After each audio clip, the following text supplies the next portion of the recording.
بسم الله الرحمن الرحيم. حامدا ومصلیا اما بعد، السلام علیکم ورحمۃ اللہ۔ میری عزیز بہنوں، ایک مسئلہ ایسا ہے جو ساری دنیا کے مردوں اور عورتوں کے لیے برابر ہے۔ وہ یہ ہے کہ اللہ تبارک و تعالی ہم سب پہ موت کو طاری کرنے والے ہیں۔ کل نفس ذائقۃ الموت، ہر نفس کو موت کا مزہ چکھنا ہے۔ یہاں پہ مرد اور عورت کا لفظ نہیں استعمال ہوا، بلکہ نفس کا لفظ استعمال ہوا، جو تمام کے لیے مشترک ہے، خواہ وہ بوڑھا ہو، بچہ ہو، عورت ہو، مرد ہو، لڑکی ہو، سب کے لیے استعمال ہوگا۔ ہم سب پر ایک دن ایسا طے ہو چکا ہے کہ یہ بولتی زبانیں بند ہو جائیں گی، یہ دیکھتی آنکھیں بجھ جائیں گی، یہ سنتے ہوئے کان کے تار ٹوٹ جائیں گے، یہ دھڑکتے ہوئے دل خاموش ہو جائیں گے، اور یہ چلتا پھرتا وجود انسان کے بجائے میت کہلانے لگے گا۔ کچھ دیر پہلے کہہ رہے تھے کہ وہ جا رہا ہے، وہ جا رہی ہے، اب کہیں گے کہ میت جا رہی ہے۔ میری عزیز بہنوں، جب آنکھوں میں کمزوری آ جاتی ہے تو ہم کتنے پریشان ہو جاتے ہیں اور کہتے ہیں کہ میرے آنکھ کا ٹیسٹ کراؤ، مجھے چشمہ لا دو، اور میرا علاج کہیں اچھے جگہ سے کروا دو۔ جس دن یہ آنکھ بالکل ہی بند ہو جائے گی، کیا وہ وقت کم پریشانی کا ہوگا؟ تھوڑا سا اونچا سنائی دینے لگے تو کہتے ہیں کہ کوئی دوا مجھے لا کے پلا دو، جس سے میری کان صحیح کام کرنے لگ جائے۔ ایک وقت وہ ہوگا جس دن یہ کان بالکل اپنا کام کرنا چھوڑ دے گا۔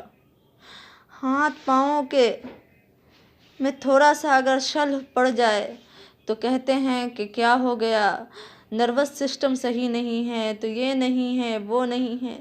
جس دن اس ہاتھ کو اٹھانا بھی چاہیں گے تو نہیں اٹھ سکے گا، پاؤں کو ہلانا بھی چاہیں گے تو نہیں ہل سکے گا، کیا وہ دن کم مصیبت کا ہوگا؟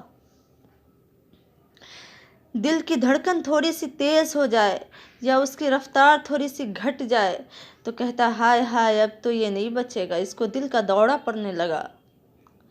جس وقت اس دل کا دھڑکن بالکل ہی بند ہو جائے گا، وہ وقت کیسا ہولناک ہوگا۔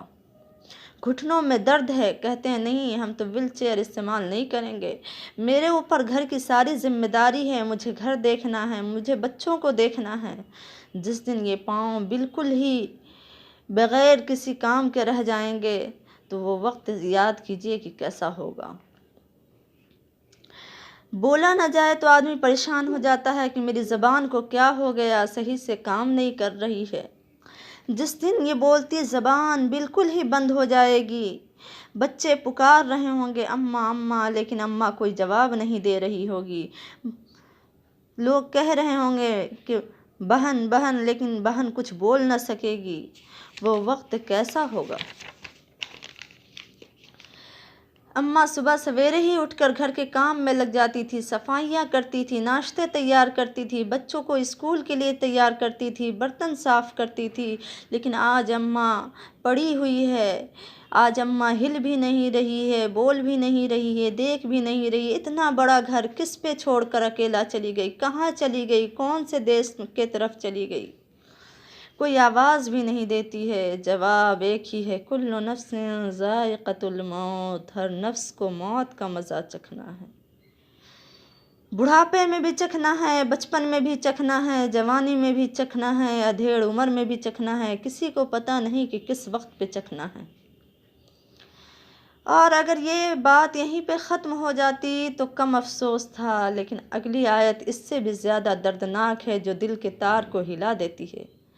ثم توفون اجورکم یوم القیامہ، اے میرے بندو، اے میری بندیو، کیا تم یہ سمجھ رہے ہو، کیا تم یہ سمجھ رہی ہو کہ مر کر کے تمہارا کام تمام ہو جائے گا، ختم ہو جائے گا جو کچھ تم نے دنیا میں کیا ہے؟ نہیں، ایسا ہرگز نہیں ہوگا، بلکہ جو کچھ تم نے رات کے اندھیرے میں کیا، دن کے اجالے میں کیا، گھر کے سناٹے میں کیا، بازار کے میں سر عام کیا، آج ایک ایک کا حساب میں چکتا کروں گا۔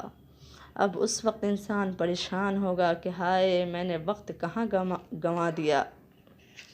اس لیے میری عزیز بہنوں، غنیمت سمجھ زندگی کی بہار کہ آنا نہ ہوگا یہاں بار بار۔ والسلام علیکم ورحمۃ اللہ۔